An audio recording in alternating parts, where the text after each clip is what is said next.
going on, everyone? It's Self-Dev and welcome back to another video. In this video I would like to talk to you about 5 things you should never want in life.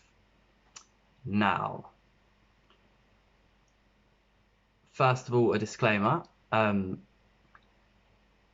You can want these things to an extent, but the idea of this video is to make sure that you don't really rely on meeting these wants too much in your life, because they are quite problematic and or impossible to reach or fully satisfy, and you should really look into changing your mindset to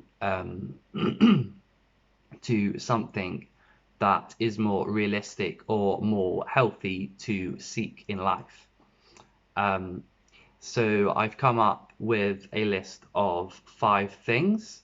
Obviously, you can add to the list with your own ideas. You could tell me in the comments. I would love to hear what ideas you have in the comments. So the first one is to want to be happy all of the time. So I really hope this one's obvious, because no one is ever or has ever been happy all of the time. And to try to be happy all of the time for all of your life is so unrealistic. It's practically impossible.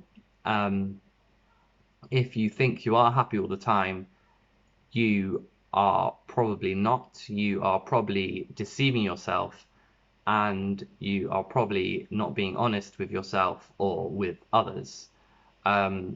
So if you do think your life is perfect emotionally, then you should really check that to make sure if that really is the case, or if you are deluding yourself. Also, you might be confusing happiness with contentment. So if you think you're happy all of the time, then what actually might be the case is you are just content. So you might be feeling other emotions, which could be things like sadness, anger, frustration,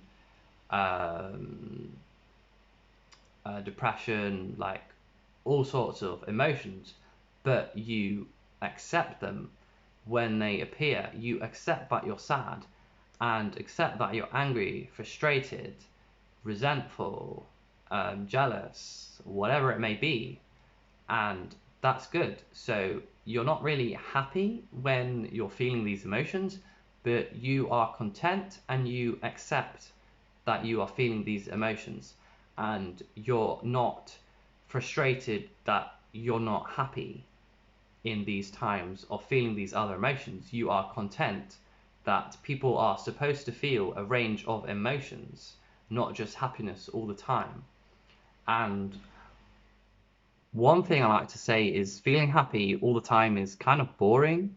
And this might really confuse people, but the whole idea of life is to feel more than just bliss all the time, because what would be the point of that? You would need to have these periods of dissatisfaction, so that when you are happy again, it's a contrast, it's a step up rather than a constant line. So imagine that there's this like line graph, and there's a line of emotion, and say like 0 is just happiness and contentment. And if you had it on a whole line throughout your whole life and it just never changes, then what would be the point of that? And of course, you could think about the line moving up and up and up and up, as what happens when you're addicted to something like drugs that will influence dopamine. you will keep wanting to get higher and higher and higher on the graph, emotional graph. And obviously, hopefully, we all know that that's problematic, and you will keep wanting to get higher and higher, and eventually you will just end up overdosing, and you can't rely on that supply to keep supplying you with this emotional increase. And yeah, you could look at graphs like in the stock market or in crypto, and you can see that there are dips and there are, I'm not sure what the technical word for it is, but when it rises up, so opposite of dips. So what people tend to do is they tend to sell when it's high, and that is a way for them preparing for a dip, which is then they buy when it's about to get up again. So it kind of represents a way of appreciating emotions that you have. So obviously you're not happy when you're sad, but you can be content that, well, I can be excited that this will not last a long time, in most cases at least, unless you have like a mental illness or something, in which case I'm really sorry about that, and my heart goes out to you. And what happens is you can be excited for when your emotions are at a high again, and when you feel that they are lowering again, then you can say, well, I've been happy for quite a while. Now let's remind myself of what it's like to be sad or depressed or angry or whatever it might be. And what I think about the point of life is really to just experience. It's not just to be happy all the time, laying on a beach, whatever, just enjoying all the time. Just, it can be hard to really enjoy negative stuff in life, but I really do think that this will help people transcend the ego and the narrow perspective of what you think life should be, and to just accept everything for what it actually is. Long explanation for just one of the 5 points. Oops. Let's go to the second point, which is only wanting one specific person, usually in relationships. Again, I hope it's kind of obvious, because you don't know if you're going to break up one day, okay? You don't know if you'll have a really bad argument. So you need to, at least in the back of your mind, ideally not in the front of your mind, because that's not very good either. You can make a self-fulfilling prophecy happen, and you will end up being the cause of the relationship ending in the first place because of your negative thoughts and worries and being pessimistic. So just remind yourself that this person is not actually as unique as you thought they were or you think they are. Although everyone is unique in their own way, that means they are also not the only option in terms of relationships that you can have or you could have. If you think they are the only option, then you need to get yourself out of that mindset, because you could really end up in a crisis, in a deep depression, suicidal thoughts, or even going through with that, and that would be terrible. We don't want that. There are other lots of people who talk about this, who say that you should not consider this relationship as the only relationship or the best relationship that you can have. So yeah, you should remember what I'm saying if or when the relationship you're in right now, which seems perfect and the only one, the best one, is on its last legs or is about to end or has just ended, you can remind yourself and rewatch this video and realize that, well, there's plenty of other fish in the sea, because there are. There are so many people in this world. What is it? 7 billion or nearly 8 billion, something like that. And it just pretty much means that the chances of finding someone else who's compatible is pretty high. And maybe it will take more time and effort to find that next person, but you just can't say with absolute certainty that the person you were in a relationship with just now was the best or the only relationship you will have. And also, if you look at the circumstances of you breaking up, then maybe that is a sign in itself that you two were just not compatible, or not as compatible as a potential future relationship could be. So yeah. Third one is constant power. So this might not really apply to the average person, but it can still apply in domestic situations as well as like in politics or in business, and so on. So if you always want to be above other people and have all these riches, these money, these material things all the time, it is related to the happiness all the time point. But I wanted to make it more specific on having power and control over things. So yeah,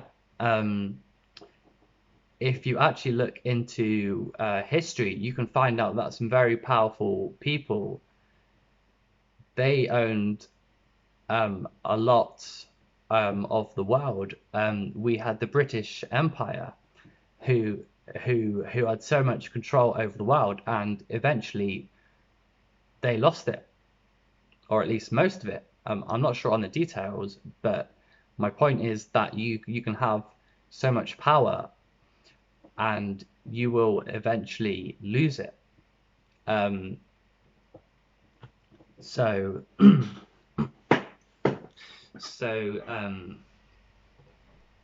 trying to hold on to that power as long as you can, and trying to not lose it. It's just problematic because it will cause a lot of emotional frustration, and when you lose that power, you will feel like you're not really yourself anymore because you've attached the role of power into your identity, and that's not good because you are not your position, you are just you.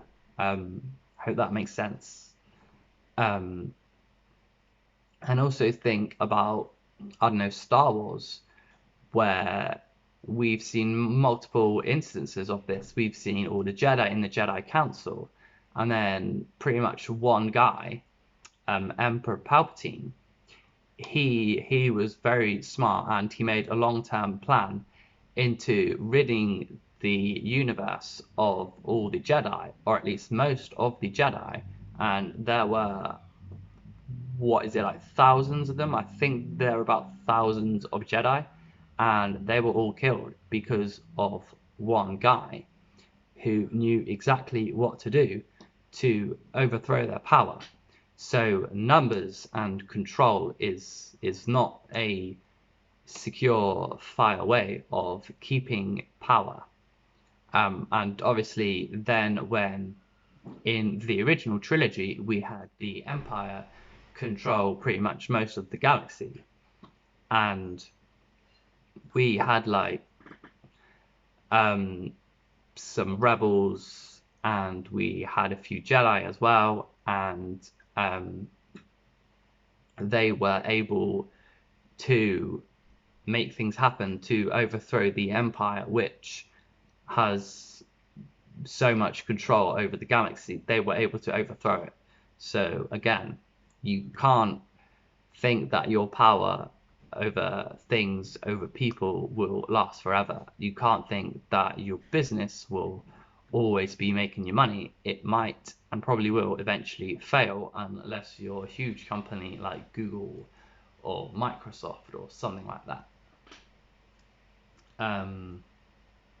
Although that's not to say that you shouldn't try to have some power over life, because that is essentially what the ego wants. The ego wants power of its emotions, somewhat over other people, because obviously other people can help them meet their own emotional needs.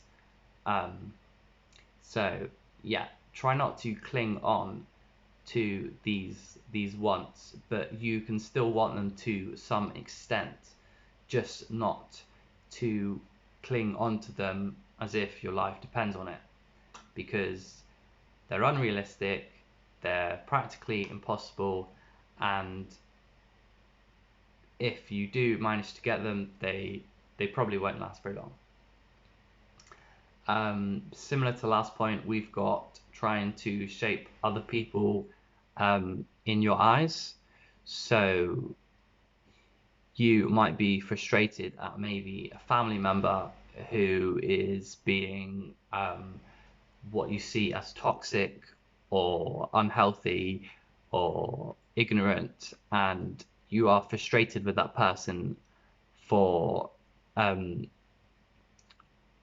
living as that person, like having these negative traits or what you see as negative, and having that frustration that you can't change them to be a more perfect person according to you. Now again, like with other points, you can try, but you don't want to get obsessed with it. Eventually you're probably going to have to want to accept them for who they are, but also you don't want to be too accepting of them either, because you're human, you have an ego, you want to manipulate people as much as other people do. So you can want them to change, and you can try to change them so much, but you shouldn't be obsessed with changing them, because chances are you won't be able to. You will fail eventually, and again you will be frustrated with, as I said in the last point, power. You want power over changing this person to how you see fit, and you end up not being able to do that, and you can get frustrated, angry, sad, whatever. And sometimes it's just not what you should do to try and change other people. This one's a hard point for me, because I can see potential in other people, and I can see what they're doing wrong and what they could do to improve themselves. And I guess one of my survival mechanisms is to get as many people as possible to have a happy and content life. And it can be really frustrating when I'm struggling or can't do that. Um, so, so I guess what I end up doing is try and move on to someone else. But I mean, all of us probably have unhealthy wants and desires in life. So it's probably tough for me to move to myself and meet my own needs, but my needs are kind of met by meeting other people's needs. And yeah, I definitely see that that's problematic. And I will probably um, try and make that a more healthy thing to chase after. And the last point is wanting things to always stay the same. So this will usually be when you're happy. If you were sad and you wanted that, or depressed and you wanted that to be the same all the time, then that would probably be unlikely. Although, if your life has had a lot of depressing and sad things happen, then that can turn into your homeostasis, into your norm. And weirdly enough, what seems to be a flaw in the mind is that you are so used to things being bad in your life that you will resist the risk of improving things because you are so used to things being bad that even though from the perspective of other people outside of your life, so pretty much anyone else who is observing you, they might have the argument that, well, how could things get any worse for you? You're not really risking much by trying to change things. So um, the mind doesn't really care about what is logical. It is just trying to avoid potential danger. So you can't really use logic to try and convince someone to be more logical because they are usually acting more out of avoiding fear because they are more wrapped up in survival needs, and using logic is a higher level of survival. One of the more basic ones is avoiding fear, and that comes first. And once that is overcome, then it will be easier to meet the logic and to try and analyze what is logical or rational. So yeah, things to stay the same. That's pretty similar to pretty much all of my other points. But again, I put this into a separate point to make it stand out. So it pretty much involves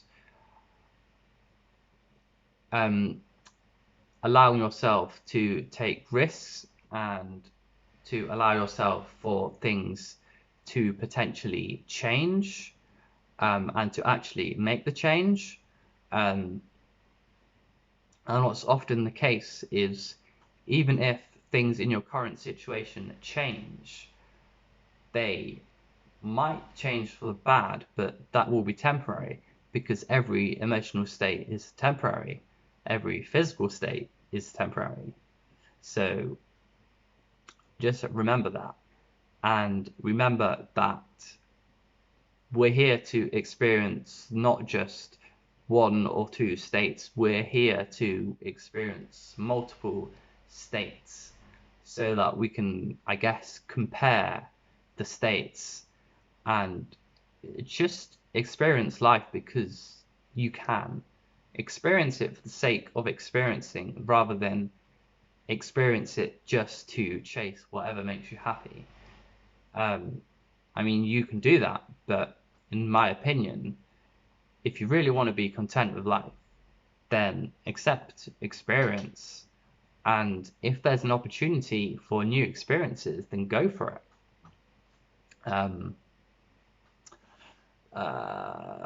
Yeah. And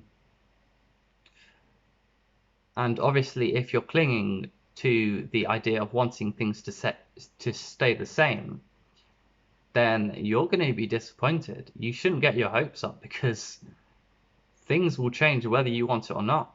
And my advice to you is instead of resisting it, be the one to make the change. At least then you have more control and you can say, well, I made this change and it wasn't forced on me. And at least for me, I would rather be in control and say, well, I was the one who made this change. It wasn't forced on me. So I wasn't the victim. I made the change and I will own any consequences or any fruits that I have gained from making that change. Yeah, maybe other people think differently. Maybe other people would want other people and other situations to influence them to change, and that's fine. Um, maybe you will still be okay with change, but you don't necessarily prefer to be the one to change over other people and circumstances changing you. So whatever floats your boat, I guess. Um, that's pretty much it. It's a pretty long video. I hope you liked it because it's long. Maybe I was rambling a bit too much. If there are any more points, then please let me know in the comments. I would love to hear what you have to say. Have a cool discussion going on. Like, subscribe, click the bell, share with whoever you think might benefit from this information. Yeah. And I hope you have an awesome day and an amazing life.